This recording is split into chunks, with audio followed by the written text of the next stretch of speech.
My name is Florence Summers. I'm 68 years old. Last Tuesday, my daughter left me her 87th voicemail in 3 days. In it, she was crying so hard I could barely understand the words, but one sentence came through clearly. "Mom, you can't do this to us." I saved every single one of those voicemails. Then I drove to my attorney's office, placed my phone on his desk, and pressed play. He listened to 11 of them before stopping me. He looked at me over his reading glasses and said 4 words. 4 words that ended 42 years of me being my family's backup plan, the one nobody ever actually planned to use. I'll tell you exactly what those 4 words were. But first, you need to understand how a retired teacher from a small Texas town ended up with 87 frantic voicemails and 3 adult children who suddenly couldn't live without her. Before I begin, please take a moment to like and subscribe, and drop a comment telling me where you're watching from and your local time. Now, let me take you back to a Sunday afternoon in March, the day I asked my children one simple question. I live in a 3-bedroom house on Pan Street in Caldwell, Texas, population 9,000, give or take. I've had the same mailbox for 31 years, the same cracked sidewalk, the same magnolia tree that drops its leaves every November like clockwork. The house is paid off, has been since 2014. That was the year I made my last mortgage payment and stood in the kitchen holding the deed with both hands like it was a diploma. I taught 3rd grade at Caldwell Elementary for 43 years, room 14. I could still draw the crack in the ceiling from memory. My salary averaged about $45,000 a year over my career, some years less, some a little more. I never made what anyone would call good money, but I made disciplined money. I cut coupons until my fingers knew the scissor grooves by heart. I bought clothes at end-of-season sales. I drove the same Honda Accord for 14 years.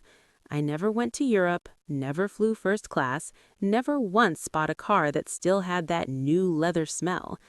Every dollar I didn't spend on myself, I spent on my children. By the time I retired 3 years ago, I had $620,000 in savings and retirement accounts. Combined with the house, appraised at about $280,000, my total estate sat just under $900,000. Nobody in my family knew the exact number. My children knew I was comfortable. They didn't know how comfortable.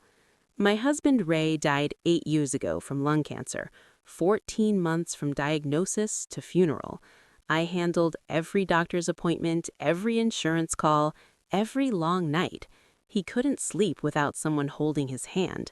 I did it all alone because that's what I do. My cat, Basil, sat on the porch and watched the ambulance pull away the last time. He's still here. So am I. Let me tell you about my children when they were small. Jocelyn was my firstborn, sharp as a thumbtack from day one. I drove her 3 hours round trip every week so she could compete in debate tournaments 2 counties over. She won state her junior year. I sat in the back of the auditorium in a dress I'd ironed twice and cried into a napkin. Derek, my middle child, was quieter.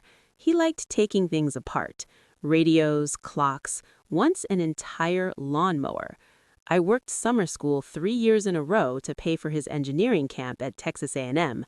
He built a robot that could sort marbles by color. I still have the photo on my fridge. Megan, my youngest, was the soft one.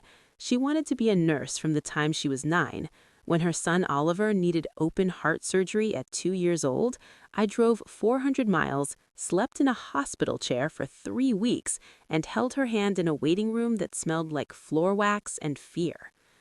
That's who I was for 43 years, the driver, the funder, the one who showed up. Now, let me tell you who they are today. Jocelyn calls once a month. The conversations average 4 minutes. She talks about her kitchen remodel, her Peloton scores, her husband Brad's promotion. She doesn't ask how I'm sleeping. Derek texts on Mother's Day. Sometimes he remembers my birthday. He lives 4 hours away in Austin and hasn't visited in 2 years. Megan calls when she needs me to watch Oliver. That's it. I used to tell myself the silence was normal. They're busy, they have their own families. That's what I said, until I realized something I should have noticed years earlier. They had a group chat, and I wasn't in it. In February, I went in for my annual physical. Dr. Nolan, the same doctor for 15 years, checked my blood pressure, my cholesterol, my joints. Everything came back fine. Better than fine, actually. She said I was in excellent shape for my age. Then she paused, set her clipboard on the counter, and looked at me the way I used to look at a student who'd missed too many days in a row. "Florence, do you have a plan for your care if something happens?" It was a routine question. She probably asked it 10 times a day, but it landed in my chest like a stone and stayed there for 3 days, because I knew the answer. When Ray got sick, I was the plan. I rearranged every hour of my life around his appointments, his medications, his midnight terrors when the pain woke him gasping. I didn't ask my children for help, not once. Partly because I'm stubborn, partly because I truly assumed that when my turn came, someone would do the same for me. But sitting in that exam room, I realized I'd never actually confirmed that assumption with anyone. I just carried it like a certainty, the way you carry your own name. Of course my children would be there. Of course. That night, I sat at the kitchen table and thought about falling. Just a simple fall, the kind older women take all the time. A broken hip, a concussion. Who would find me? Who would call the ambulance? Who would sit in the waiting room? The honest answer was Basil, and cats don't dial phones. So I decided to ask. I planned a Sunday dinner. I set the table for 5. I made Jocelyn's favorite chicken pot pie from scratch. I had no idea that Sunday would be the last meal I cooked for all 3 of my children. They all came. That was the first surprise. Jocelyn drove in from her suburb 90 minutes away. Derek made the trip from Austin. Megan brought Oliver, who ran straight to my magnolia tree and started digging for worms. For 2 hours, it almost felt like a family again. We ate at the oak table Ray built the year Jocelyn was born. I used my mother's china, the set with the blue rim that only comes out on holidays. Sunlight cut through the kitchen window and hit the serving dish in a way that made everything glow. After dessert, I poured coffee. I folded my hands on the table. I want to talk about something. When I get older, when I can't live alone anymore, I need to know which of you will be there. The clock on the wall ticked 9 times. I counted. Derek spoke first. He set his mug down carefully like the table might break. "Mom, I'm 4 hours away. That's not realistic." Megan looked at Jocelyn and waited. Then, "I don't think I could handle that medically." Jocelyn was last. She didn't look up from her phone. "Mom, we all have our own lives. You should look into options. There are good facilities." 3 children, 3 refusals in under a minute. What struck me wasn't the answers themselves. It was how perfectly coordinated they sounded. Derek's excuse was geography. Megan's was capability. Jocelyn's was philosophy. Each one neatly non-overlapping, as if they had rehearsed it together. I didn't say another word that night. I cleared the dishes alone and washed my mother's china by hand, 1 plate at a time, the way I've done since I was 12. Something had already begun to shift inside me, a lock turning in a door I hadn't known was there. 3 days later, Megan stopped by to pick up a jacket Oliver had left behind. She stayed maybe 10 minutes. We talked about the weather, about Oliver's spelling test, about nothing that mattered. When she left, she forgot her iPad on the kitchen counter. I wasn't going to look. That's the truth. I walked past it twice on my way to the coffee pot, but the screen lit up on its own, and a notification slid down from the top, siblings only. My hand stopped on the coffee pot handle. The notification was from Jocelyn, sent the morning before our Sunday dinner, before the chicken pot pie, before the 9 seconds of silence. I picked up the iPad. The chat was already open. Jocelyn's message read, "Whatever you do, don't volunteer for anything. Let her figure it out. When she goes to a home, we sell the house and split it. That's the plan." I scrolled up. "Derek, what if she asks us directly?" "Jocelyn, just say you're too far away or too busy. She won't push. She never does." "Megan, I feel bad." Jocelyn, you'll feel worse if you're stuck changing diapers for free for 10 years. 36 messages. That's how long their plan for my old age had been. 36 messages arranging exactly who would say what and when. My Sunday dinner wasn't a conversation. It was a performance. And I was the only one who didn't have a script. I set the iPad face down on the counter exactly where Megan had left it. I washed my face, walked out to the porch, and sat in Ray's rocking chair. I stared at the magnolia tree for 2 hours. Basil sat in my lap the entire time. I didn't cry. I think I was past crying. But I did pick up the phone, not to call my children, but someone else entirely. I called Ruth. Ruth Calloway lives 3 houses down. She's 71, widowed like me, and the only person in Caldwell who can make me laugh hard enough to snort coffee through my nose. We've been friends since our husbands played on the same church softball team 20 years ago. I told her everything: the dinner, the silence, the group chat. Ruth listened without interrupting, which for Ruth is practically an act of God. When I finished, she said one sentence: "Honey, those kids aren't planning for your future. They're planning for your funeral." It hit like a slap. Not because it was cruel, but because it was accurate. And once Ruth said it, I couldn't unsee the pattern. The small questions that weren't small at all. Jocelyn, 2 Christmases ago: "Mom, what do you think the house is worth now? The market's crazy." I thought she was making conversation. She was pricing the asset. Derek, last Thanksgiving: "Mom, have you updated your estate plan? Just want to make sure you're protected."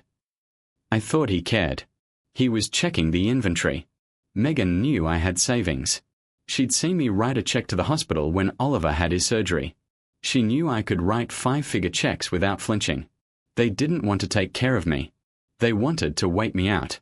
That night, I did something I hadn't done in 3 years. I opened the filing cabinet in Ray's old office.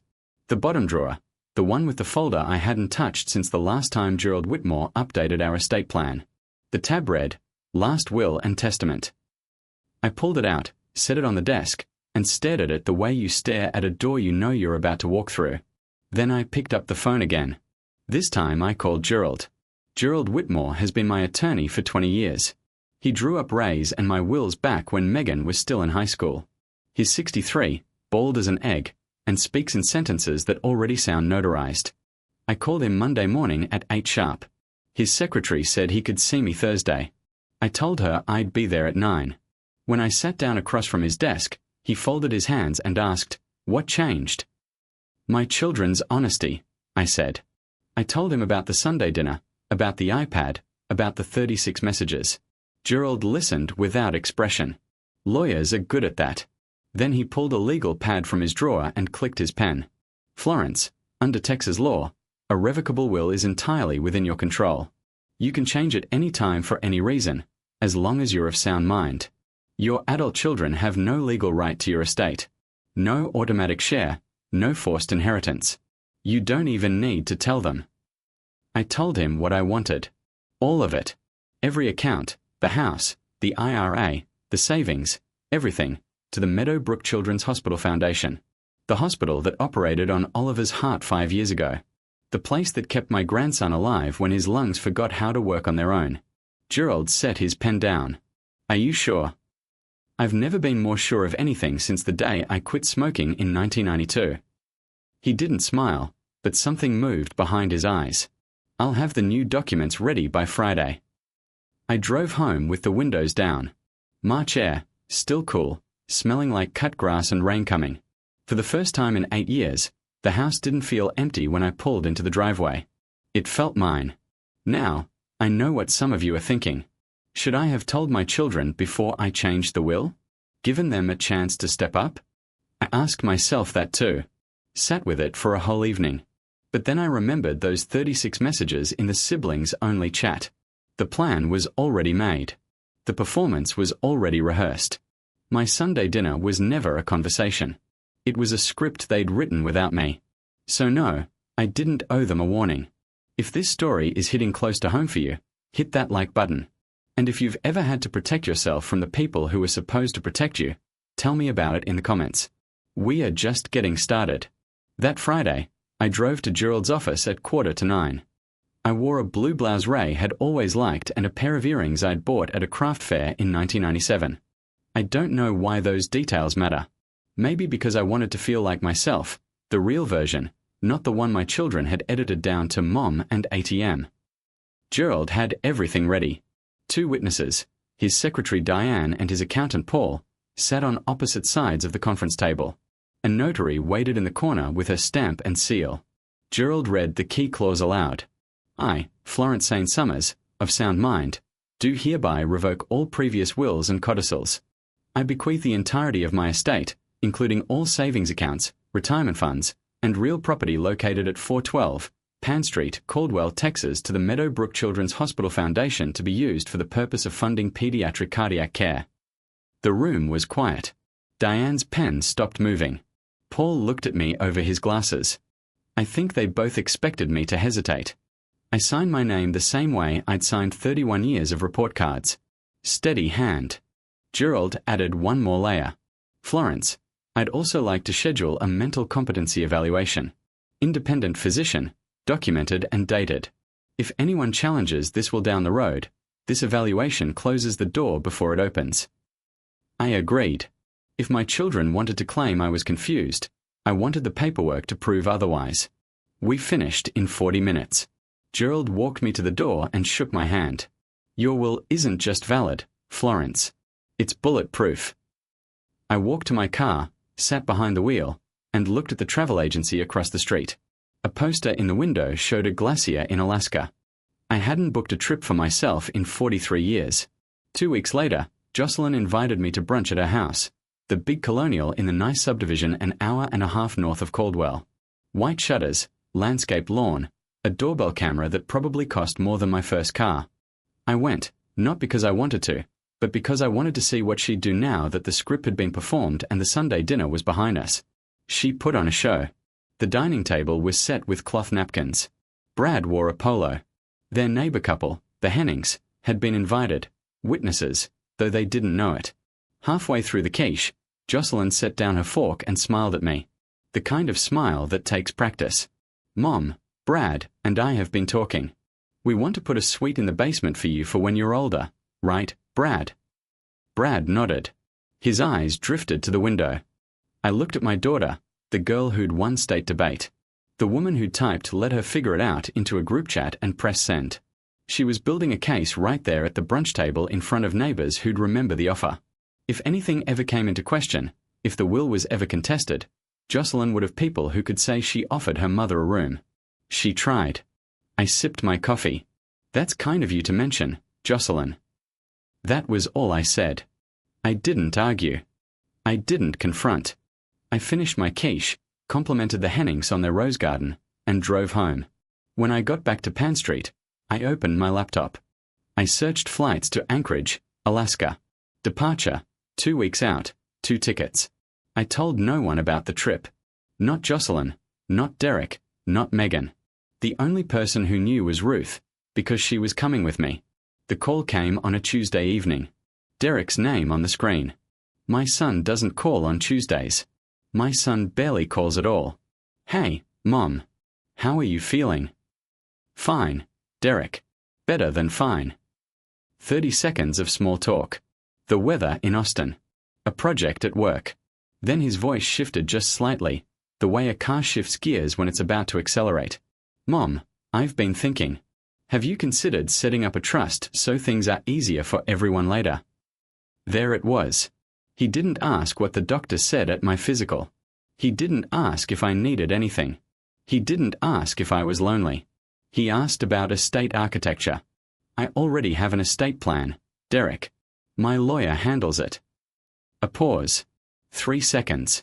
Then, okay, just don't let anyone talk you into anything weird.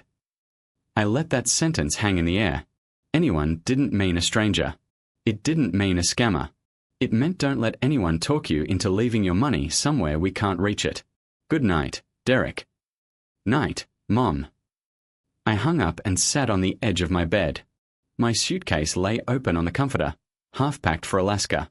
Sweaters, hiking boots, the waterproof jacket I'd bought at the outlet store, the first piece of clothing I'd purchased for a trip in over a decade. I thought about Derek at 12, sitting on the garage floor surrounded by lawnmower parts, grease on his forehead, grinning like he'd discovered the moon. I thought about Derek at 39, calling his mother on a Tuesday to ask about trust structures. Same boy, different currency. I zipped the suitcase shut. Basil jumped off the bed and padded toward the kitchen. Outside, a mockingbird was singing its last song before dark. Tomorrow, I was leaving. Ruth and I left for the airport at 5 in the morning. I'd made arrangements with the Garcias next door to feed Basil and water the garden. I left a casserole in the freezer for no particular reason. Old habits. Before I pulled out of the driveway, I sent one text to the family group chat, the real one, the one I was included in. I'll be traveling for a while. Ruth is with me. I'll check in when I can. Jocelyn replied in under a minute. Traveling where? For how long? I didn't answer. Derek sent a thumbs-up emoji. Nothing else. Megan wrote, "Be safe, Mom," with a red heart. The only message that felt like it came from a person instead of a position. On the plane, I sat in a window seat.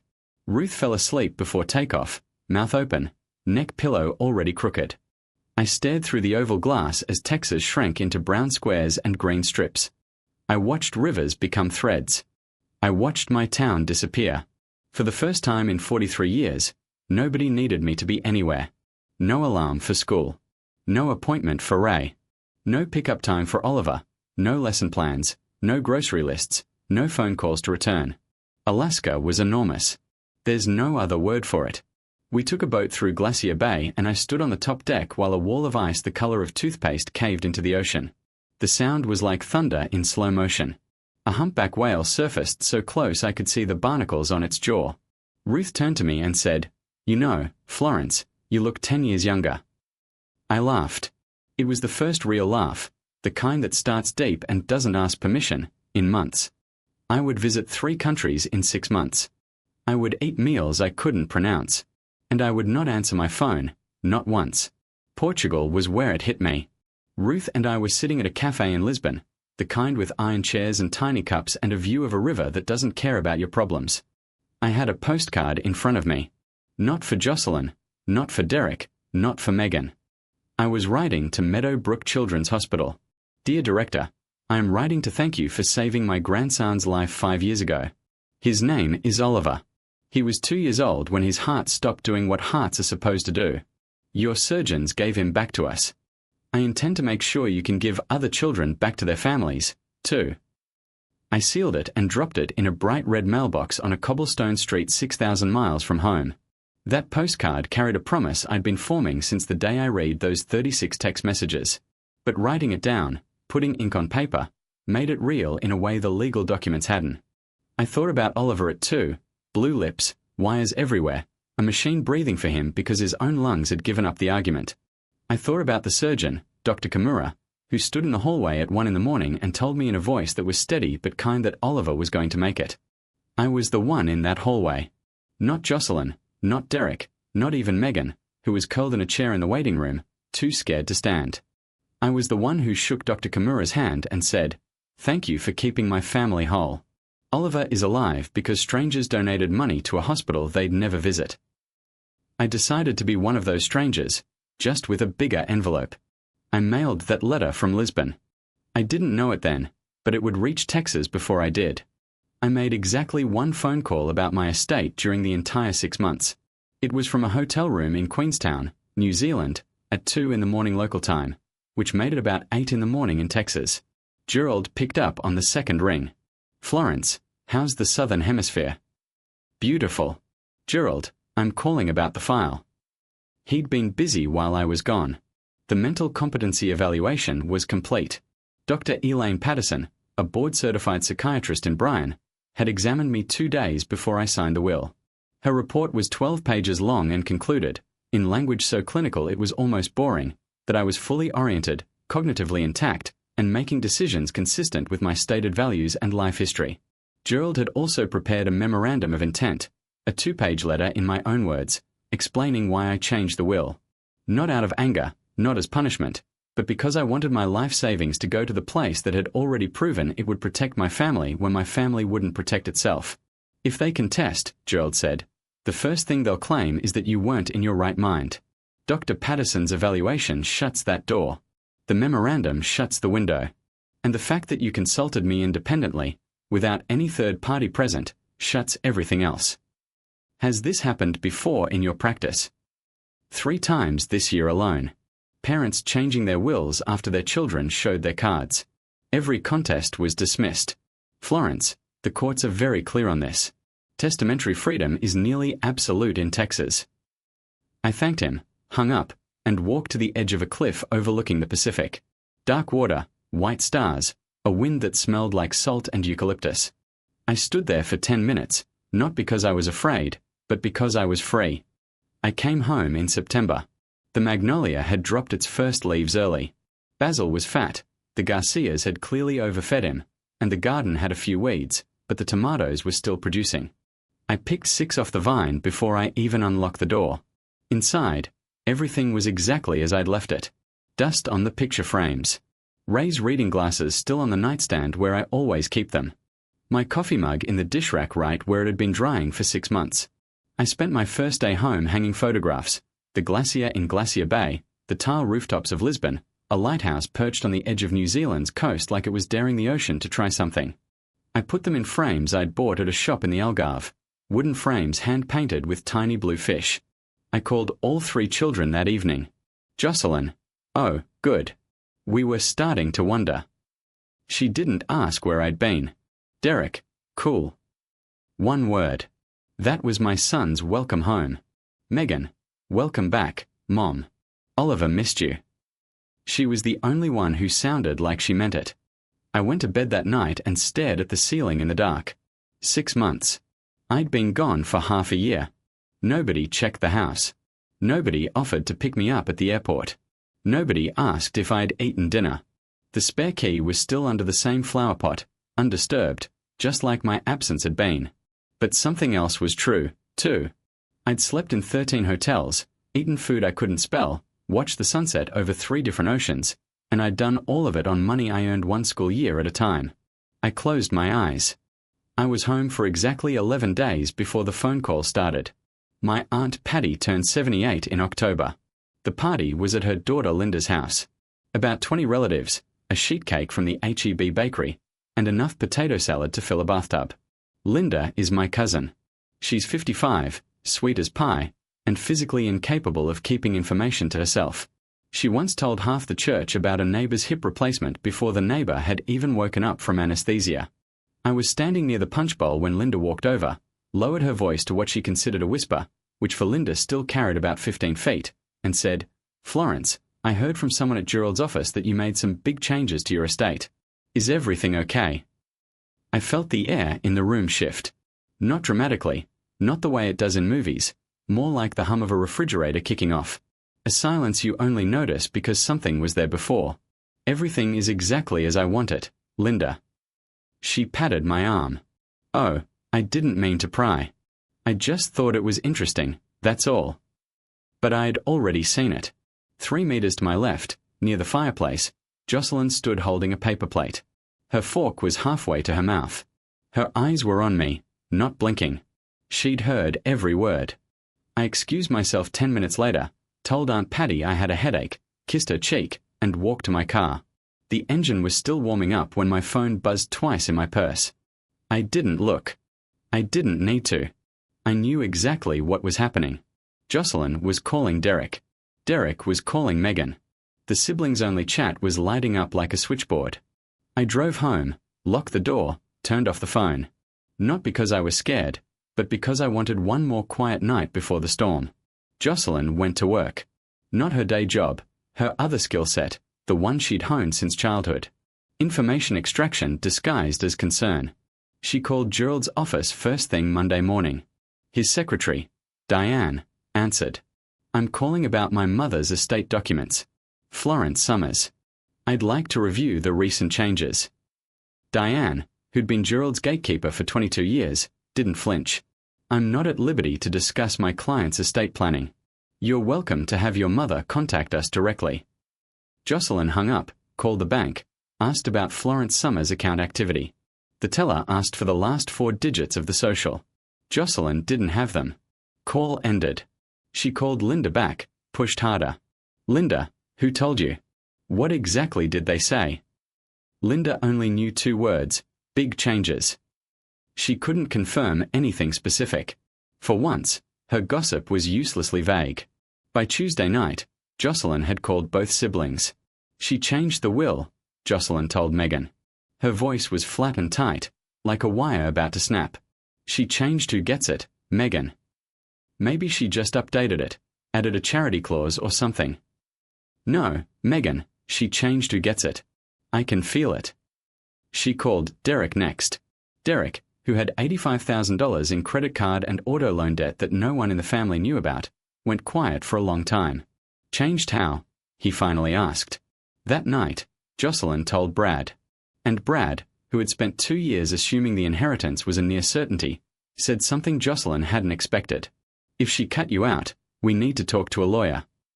Jocelyn sat at her kitchen island and stared at the granite countertop she'd planned to rip out and replace with her mother's money. For the first time, she was afraid. Not of losing me, of losing face. The voicemail started on a Wednesday, day 1. 28 messages. Jocelyn opened sweet. Mom, I think there's been a misunderstanding. Can we please just talk? Call me back. By afternoon, her tone tightened. Mom, pick up. This is important. I'm not going to keep calling an empty phone. By 9 that night, Derek joined in. Mom, Jocelyn told me some stuff. Is it true? Just call me. Then Megan, last, her voice shaking. Mom, please call me back. I'm scared. Day 2. 30 messages. Jocelyn abandoned the sweetness. Mom, you can't do this to us. We are your children. Do you understand what you're doing? Derek with a new edge. Mom, this isn't fair. We never did anything to you. You're going to regret this.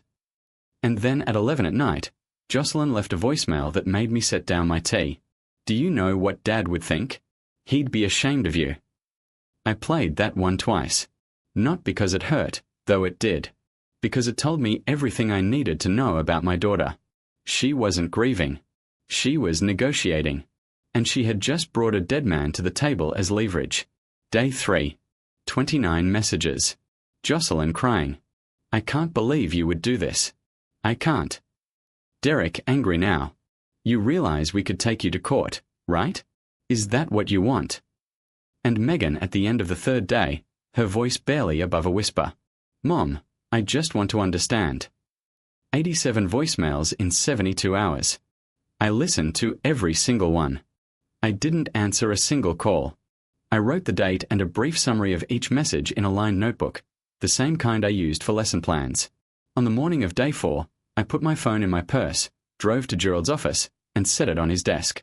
Jocelyn came to my house on a Saturday morning.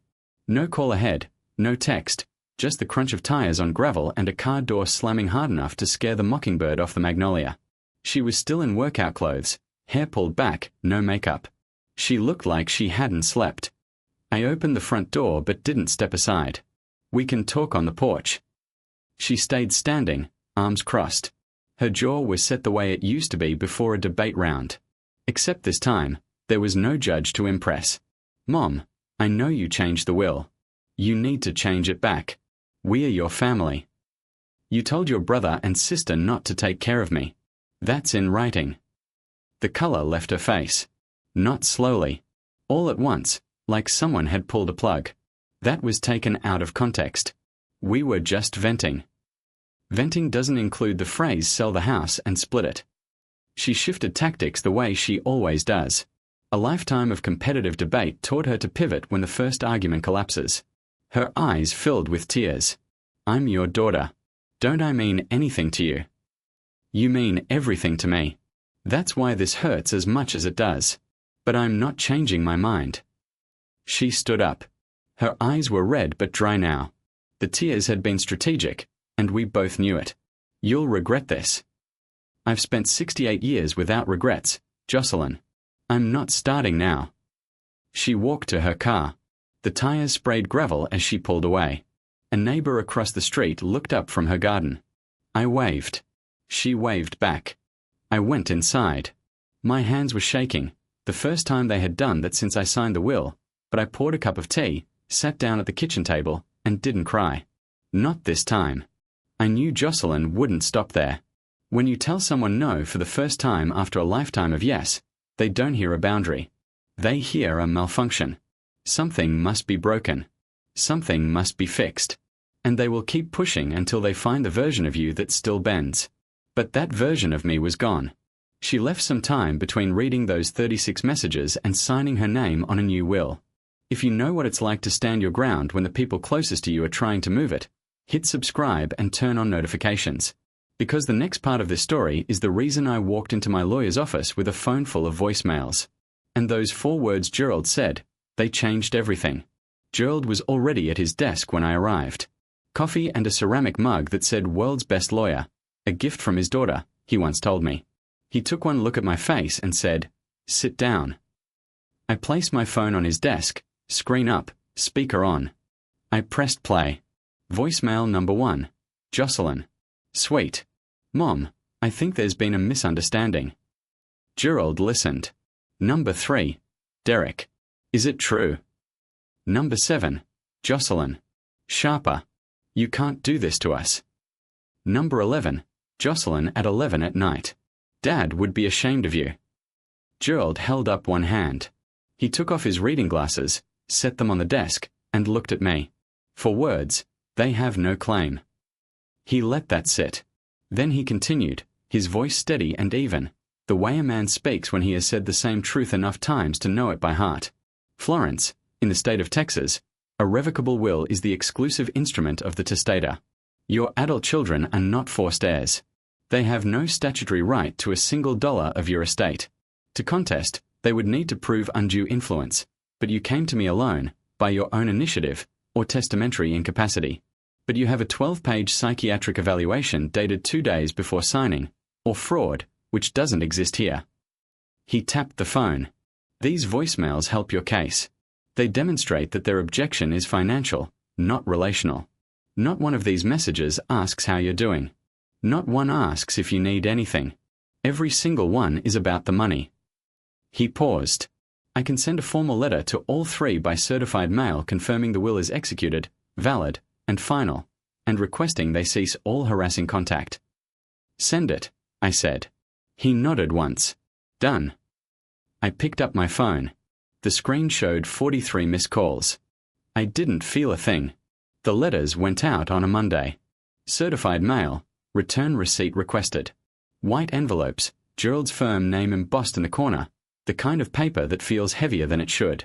Each letter said the same thing. Florence Elaine Summers has executed a new last will and testament, properly witnessed, notarized, and accompanied by a documented mental competency evaluation. The contents of the will are private and final. Any further contact of a coercive, threatening, or harassing nature will be documented and may be referred to appropriate authorities. Jocelyn received hers on Wednesday. Brad told me later, much later, what happened. She opened it at the kitchen island. Read it once, read it again.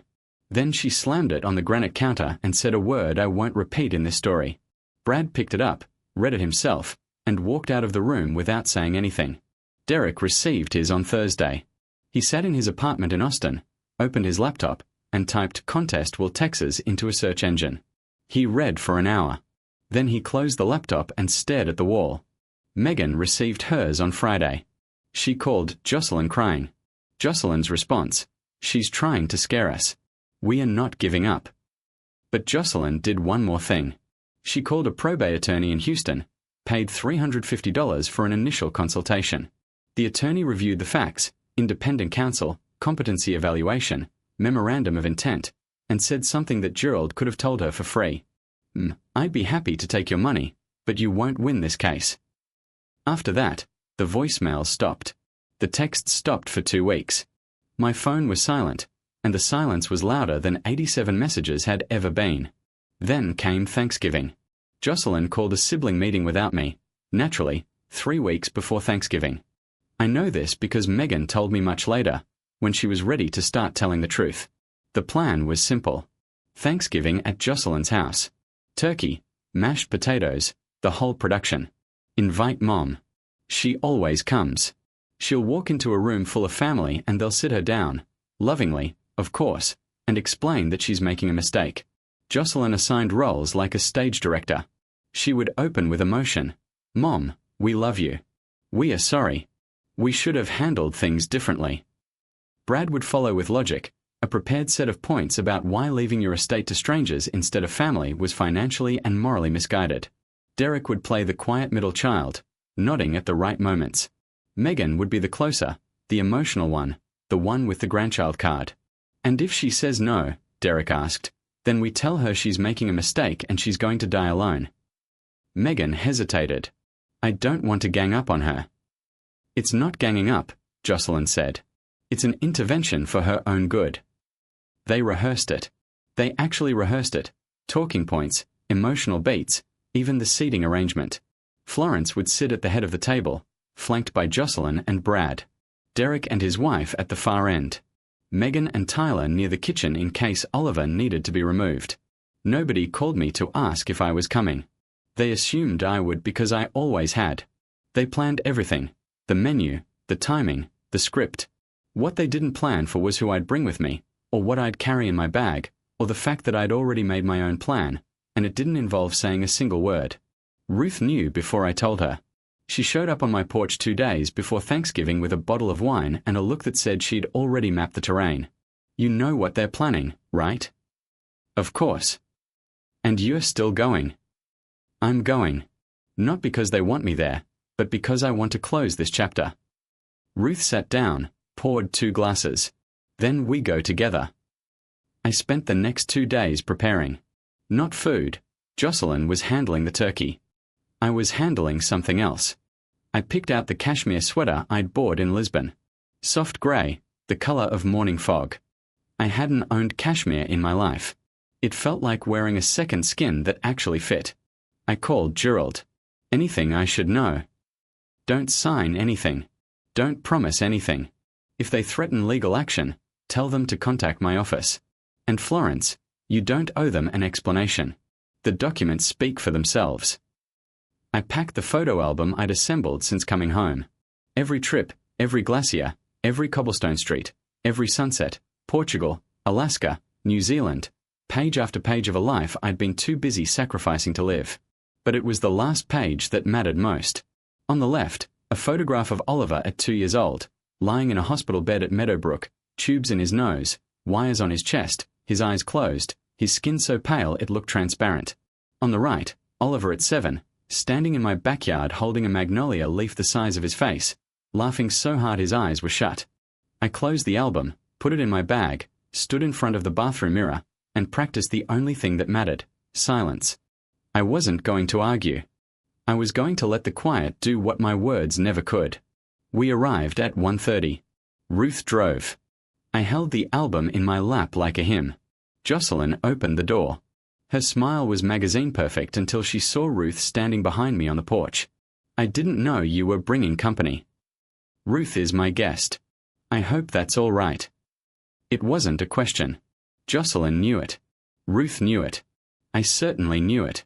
But manners have their own gravity, and Jocelyn stepped aside. The house smelled like sage and butter. The table was set with the good china, 12 place settings, cloth napkins, a centerpiece of autumn leaves, and white candles. Jocelyn had gone all in on the production. Derek sat in the living room with his wife Laura, both holding glasses of wine like they were life preservers. Megan stood in the kitchen doorway, drying her hands on a dish towel. Tyler leaned against the counter, quiet as always. Brad stood near the fireplace, whiskey in hand, wearing the expression of a man who'd been given a script he didn't fully believe in. Oliver ran straight into my arms. Grandma Flo. I picked him up, kissed his forehead, set him down. He grabbed my hand and pulled me toward the table. I made a turkey out of my hand. Look. I looked. I told him it was the best hand turkey I'd ever seen. Because it was. Then I set the photo album on the coffee table. Didn't announce it. Didn't explain it. Just placed it there next to a bowl of mixed nuts as if it were the most natural thing in the world. Everyone noticed. Nobody asked. Dinner started. Small talk circled the table like a nervous bird. Jocelyn kept glancing at Brad. Brad kept checking his watch. Derek's wife Laura complimented the mashed potatoes 3 times. Everyone was waiting for someone to start. So was I, but not for the same thing. It happened between the pumpkin pie and the coffee.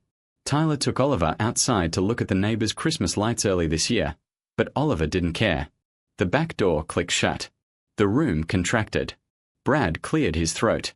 He set his napkin on the table and looked at me the way a man looks at a spreadsheet he's about to present. "Florence, we wanted to talk about your estate plans as a family." I folded my hands in my lap and didn't speak. Jocelyn picked up the thread. "Mom, we know you're upset. We understand, but giving everything to strangers, that's not what Dad would have wanted." I looked at her, held her gaze. "Don't speak for your father." Derek leaned forward. "Mom, we are not trying to fight. We just think you made this decision when you were emotional." "I made this decision after consulting my attorney, passing a mental competency evaluation, and writing a personal memorandum of intent. Would you like the date and time?" Silence. Brad set his whiskey on the mantel. Derek's wife Laura pressed her lips together and stared at her plate. Nobody in the room had known about the competency evaluation. Jocelyn's composure cracked. "So that's it? You're just going to throw away our inheritance?" I let one beat pass, then I said it. "It was never your inheritance. It was my savings. 43 years of them." The room didn't breathe. And then from the kitchen doorway, a voice, small, not angry, just broken. "Megan. Mom, why the hospital?" I didn't answer with words. I stood up, walked to the coffee table, and opened the photo album to the last page. I carried it back and set it in front of Megan. Left side, Oliver at 2, hospital bed, wires, eyes closed. Right side, Oliver at 7, magnolia leaf, laughing. Megan looked down. Her hand went to her mouth. The room fell apart quietly. Megan's shoulders started shaking first. She didn't make a sound, just sat there with both hands pressed over her mouth, staring at the photograph of her son connected to machines that breathed for him because his heart had forgotten how. Derek looked away. His jaw was working the way it does when he's trying not to feel something. Laura put her hand on his arm. He didn't move. Brad set his whiskey glass down slowly, carefully, as if the sound of it touching the mantel might detonate something. His talking points were still in his shirt pocket, folded in thirds. He didn't reach for them. Jocelyn opened her mouth, closed it, opened it again. Nothing came out because the photo was the answer to the only question that mattered. Why the hospital? And the answer was her nephew alive, playing in a backyard he almost never got to see. I closed the album. I looked at the room, my 3 children, their spouses, my friend, a table full of food that nobody was eating anymore. I said one sentence. "I'm not angry. I'm just done waiting for something that was never coming." I stood up. Ruth stood up beside me. "Thank you for dinner, Jocelyn. The turkey was lovely." I walked to the door, didn't rush, didn't slam, didn't look back. I opened it, stepped through, and pulled it shut behind me with the same care I'd used closing a book I'd finished reading. Nobody followed us. Ruth and I drove home in silence. The highway was empty. Everyone else was inside doing what families do on Thanksgiving. When we pulled into my driveway, Ruth turned off the engine and sat still for a moment. That was the bravest thing I've ever seen anyone do at a dining table. I laughed. Then I cried. Then I made us both tea. That night I sat on the porch with Basil in my lap and a cup of chamomile going cold in my hands. The moon was 3/4 full, sitting low over the pecan trees. A dog barked somewhere on the next block. Then nothing. My phone hadn't made a sound since I left Jocelyn's house. No voicemails, no texts, no calls. The silence was so complete it had its own texture, thick like a wool blanket pulled over the whole town. Before bed, I opened my laptop and found a new email from Meadowbrook Children's Hospital, the development office. The subject line read, "Re, your letter from Lisbon." The message was short. The director thanked me for the letter. She said the hospital was deeply moved by my words about Oliver. She asked if I would be willing to meet after the new year to discuss the details of my intended gift. I typed a reply. I'd be honored anytime after January 1st. I closed the laptop and walked to the bedroom. On the nightstand next to Ray's reading glasses, there's a framed photo from our wedding day. Ray in a rented tuxedo. Me in a dress my mother sewed by hand. Both of us, 23, standing on the steps of Caldwell Baptist Church, grinning like we knew something the rest of the world didn't. Ray said something to me the last week of his life. His voice was mostly gone by then, just a rasp really, but he gripped my hand and said, "Flo, promise me you'll spend it on something that matters." I'd thought something that matters meant the children. For 8 years, I carried that promise like a compass pointing toward Jocelyn, Derek, and Megan. It took 68 years, but I finally learned to read the compass right. I turned off the light, and for the first time in months, I slept through the night. The fallout didn't come all at once. It seeped. Jocelyn's world cracked first. Not from the outside, but from the inside, the way a windshield splinters when the pressure starts from within. Brad stopped talking about the kitchen renovation. He'd been planning it for 2 years. New countertops, a built-in wine rack, custom cabinetry. The budget assumed a certain number that Jocelyn had assured him was coming. An inheritance she'd described as basically guaranteed. When the guarantee evaporated, so did the trust, not the legal kind, the kind that holds a marriage together. "You told me your mother adored you," Brad said one evening. Jocelyn told Megan this later when things between the sisters finally shifted. Turns out she was just the one who kept showing up. Brad moved to the guest room. Not permanently, not yet, but the distance was real. In Jocelyn's social circle, news traveled the way it always does in suburbs, through book clubs and tennis matches and school pickup lines. Someone heard from Linda. Linda heard from someone at the church. Within a month, the polite version of the story had made its rounds. Florence Summers changed her will, and Jocelyn wasn't in it. The questions Jocelyn dreaded came in soft voices over lattes. "Is everything okay with your mother?" Nobody asked, "What did you do?" But nobody needed to. Florence Summers was the woman who taught half the children in Caldwell to read. She didn't make rash decisions. Jocelyn tried to control the narrative. "Mom isn't well," she told a few people. "She's been influenced by her neighbor."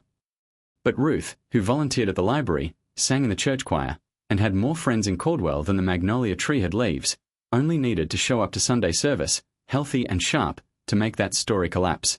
The second lawyer Jocelyn consulted said the same thing the first one did. "I strongly advise you not to pursue this."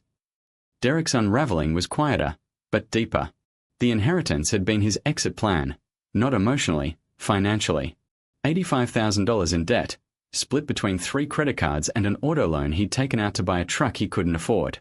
He'd been paying minimums for 2 years, treading water with the quiet confidence of a man who believed a lifeboat was coming. The lifeboat sank at a Thanksgiving dinner table. His wife Laura noticed the change first. Derek stopped sleeping. He checked his banking app 4, 5, 6 times a day. He snapped at her over a grocery receipt. One night in December, Laura sat on the edge of their bed and said the sentence that broke the dam. "Why do you care about your mother's will so much?" Derek said nothing for a long time. Then he opened his phone, pulled up a spreadsheet he'd been hiding in a password-protected app, and turned the screen toward her. Laura looked at the numbers. Then she looked at him. "You've been lying to me for 3 years, and you expected your mother to bail you out." Derek didn't argue. He couldn't. The spreadsheet was the truth. And the truth was uglier than any voicemail he'd ever left on my phone. They didn't separate. Not exactly, but something between them went cold. The way a room goes cold when someone opens a window in January and doesn't bother to close it. Derek started selling things. The truck went first, then the watch he'd bought himself for his 35th birthday. He enrolled in a debt management program. He didn't call me. I didn't expect him to. Not yet. Derek had always been the one who needed time to take things apart before he could understand how they worked. Even as a boy, he never read the manual first. Megan called 2 weeks after Thanksgiving. I was in the kitchen watering the Christmas cactus Ray had given me the year before he died. It blooms every December, pink and insistent, as if it's trying to remind me that some things come back. The phone rang. Megan's name on the screen. I picked up but didn't speak first. "Mom." Her voice was steady but barely, like a wire pulled taut. "I'm not calling to ask you to change anything." I waited. "I'm calling to say I'm sorry." I sat down at the kitchen table. Basil jumped into my lap and I let him stay. "I saw those pictures, Mom. Oliver, he's alive because of that hospital. And I stood in Jocelyn's kitchen and let them plan to pressure you. I watched them rehearse talking points to convince you to take back the one thing that would save other kids like my son. I'm ashamed of myself. I know, Megan. I should have been the one to say, I'll take care of you, at that Sunday dinner. I should have said it first and I didn't. Not because I didn't want to, but because I was scared of Jocelyn. I was more afraid of losing her than losing you. And I'm sorry for that. I know that, too. A long silence. Not the kind that filled the room at Thanksgiving. A different kind. The kind that happens when two people are standing on opposite sides of a bridge deciding whether to cross. Can I come see you this weekend? Just me and Oliver. I'd like that. I didn't promise anything. I didn't change a single document. I didn't say I forgive you. Because forgiveness isn't a word you hand someone like a gift. It's something they earn by showing up again and again until the showing up becomes the apology. But I left the door open. That Saturday, Megan and Oliver sat at my kitchen table.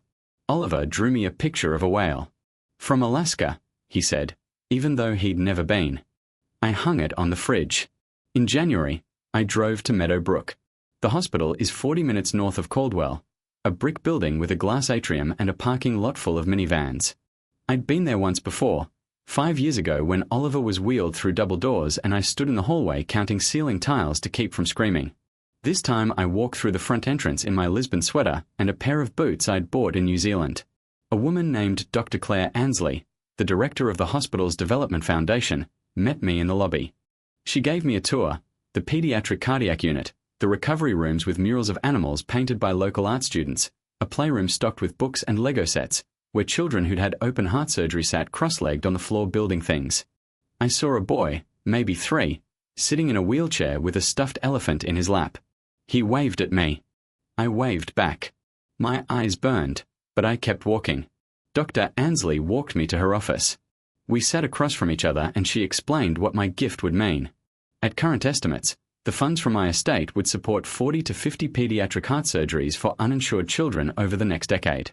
40 to 50 children. 40 to 50 Olivers. I signed a pledge letter, not a check. The money comes from the will after I'm gone. But the commitment was real, and the foundation would begin planning around it. I asked for one thing. I wanted the fund named after both of us, the Ray and Florence Summers Fund for Pediatric Heart Care. Dr. Ansley wrote it down. She looked up and said, "Mrs. Summers, this will save children's lives for decades." I looked at the photograph on her wall, a group of kids, all smiling, all standing, and I saw Oliver in every single face. Jocelyn called at the end of January. I was reading on the porch, a blanket over my legs, Basil draped across my ankles like a furry paperweight. Her voice was hard, controlled, like she'd practiced in the mirror. "I just want you to know that I think what you're doing is selfish. Dad worked his whole life, too. Your father and I saved together, and he told me before he died to spend it on something that matters. I am. We are your children. We matter." I set my book on the armrest. "You do, Jocelyn. But mattering and deserving are two different things. I spent 68 years not knowing the difference. I know it now." A pause. She was recalculating the way she always does when the argument shifts beneath her. "My door is always open," I said. "But my will is closed. If you want a relationship with me, it has to be about more than money. It has to be about showing up, not for an inheritance, for a person." Jocelyn didn't answer. The line clicked dead. I didn't call back. Derek never called at all. But in February, a short email arrived. 3 sentences. "I'm sorry I wasn't there for you, Mom. I should have done better. I'm working on some things." I replied, "Thank you, Derek. When you're ready, I'm here." I didn't know if Jocelyn would ever come back. I didn't know if Derek would pick up the phone. What I knew was this: I was done being the woman who waited. I was done interpreting silence as love and absence as business. I was done carrying a compass that pointed toward people who weren't walking toward me. I set the compass down and for the first time, I let myself look in a different direction. Spring came early that year. I started volunteering at the Caldwell Public Library reading hour every Wednesday afternoon, a circle of 5-year-olds on a braided rug, cross-legged, mouths open, while I did the voices for every character in every picture book. The librarian said I was a natural. I told her I'd had 43 years of practice. Ruth and I booked flights to Iceland for the summer. Geysers, Northern Lights, a hotel made of glass so you can watch the sky while you fall asleep. I'd never even heard of that hotel 2 years ago. Now I had a reservation. I sold the Honda Accord, the one I'd driven for 14 years, the one that still smelled faintly of school glue and hand sanitizer. I bought a Subaru Outback, dark green, not flashy, just right. Megan and Oliver came every Sunday. She brought food now, lasagna, soup, sometimes a pie that was better than mine, though I'd never tell her that. Oliver had a routine. He'd run to the magnolia tree, check for worms, then sit at the kitchen table and draw while Megan and I talked. One evening, he called me from Megan's phone. "Good night, Grandma Flo." It became our nightly ritual. 7:15 every night, rain or shine. I hung new photographs on the living room wall, Alaska, Lisbon, New Zealand, and a new one, Megan and Oliver at my kitchen table, sunlight coming through the window, both of them laughing at something Basil had done. I wrote in my journal that night, the same line notebook I'd used for lesson plans, now repurposed for a different kind of curriculum. I spent the first half of my life raising children, the second half waiting for them to come back. This part, the third part, this one is mine. I closed the notebook. Basil purred. The magnolia was in bloom. I'm sitting on my porch. It's late May. The azaleas are in full bloom, pink and white, spilling over the fence like they've been waiting all year for permission. Basil is in my lap. The tea is Earl Grey, hot with 1 sugar, the same way I've made it for 40 years. My phone buzzes. A text from Megan. It's a photograph. Oliver's drawing from school. Grandma's house.